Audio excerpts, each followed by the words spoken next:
China is flexing its muscles as a global superpower. China.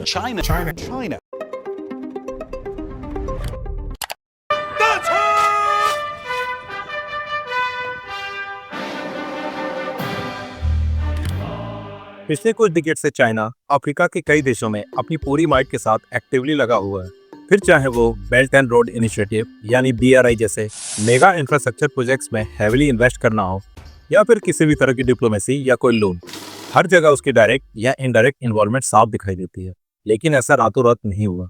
ये steps कई decade पहले से चली आ रही चाइनीज प्लानिंग और उसके स्ट्रेटेजिक इम्प्लीमेंटेशन का ही पार्ट था, जिसके लिए चाइना ने कई डिकेड्स का पेशेंटली वेट किया है और डिप्लोमेसी के सारे ऑप्शंस भी ट्राई किए हैं।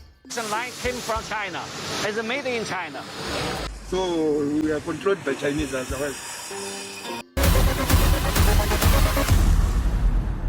पूरी दुनिया में अफ्रीकन कॉन्टिनेंट को कई तरह के नेचुरल रिसोर्सेज का हब माना जाता है, जिसकी वजह से कई एक्सटर्नल पावर्स को यहाँ आने का एक रीजन मिल गया। इसके बाद यूरोपियन कॉलोनियल पावर्स का इस जगह पर आना शुरू हुआ, जिन्होंने इसे एक्सप्लॉइट किया। लेकिन उनके जाने के बाद एक पावर वैक्यूम आ गया, जिससे इंटरनल डिस्टर्बेंसेस क्रिएट होने लगे।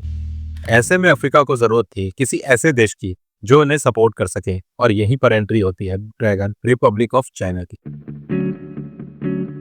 चीन को भी एक ऐसा ही रीजन चाहिए था जिसकी हेल्प से वो किसी नॉन वाइट पावर ऑल्टरनेटिव बना सके। इसी वजह से उसने रिसेंटली इंडिपेंडेंट हुए अफ्रीकन नेशंस को एवरी पॉसिबल असिस्टेंस देना स्टार्ट कर दिया और उनके साथ डीप डिप्लोमेटिक रिलेशनशिप्स एस्टैब्लिश किए।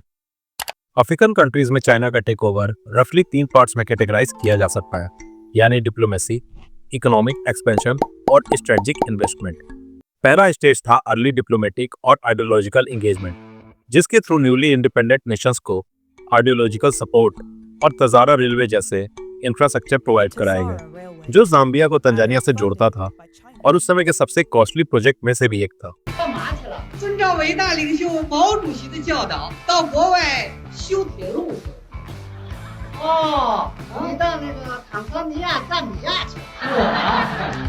दूसरा स्टेज था economic expansion and selective investment, जिसके थ्रू चाइना ने सेलेक्टिव इन्वेस्टमेंट्स शुरू कर दिए।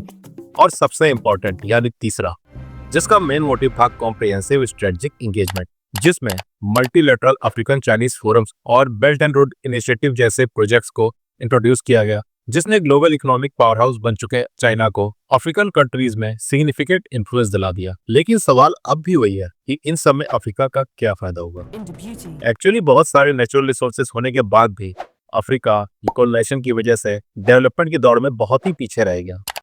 और तो और मैक्सिमम अफ्रीकन नेशंस पर किसी न किसी तरह की डिक्टेटरशिप ही रही है, इसलिए वहाँ हमेशा ही किसी न किसी तरह की कॉन्फ्लिक्ट या इंटरनल डिस्टर्बेंसेस चलते रहते हैं, जिसकी वजह से उनके ऊपर ह्यूमन राइट वायोलेशन के एलिगेशन भी लगते रहते हैं। ग्लोबली वो अलग थलग पड़ जाते हैं। इसी वजह से यूरोप या USA के इन्फ्लुएंस वाले ऑर्गेनाइजेशन से हेल्प या कोई फंडिंग मिलने में उन्हें बहुत सारी प्रॉब्लम्स फेस करनी पड़ती है, जबकि चाइना ऐसी कोई भी शर्त नहीं लगाता। और तो और चाहे किसी भी तरह का स्ट्रक्चरल डेवलपमेंट करना हो या फिर बिना शर्त के ट्रेड, हर जगह चाइना उनके लिए हमेशा और इजीली अवेलेबल होता है।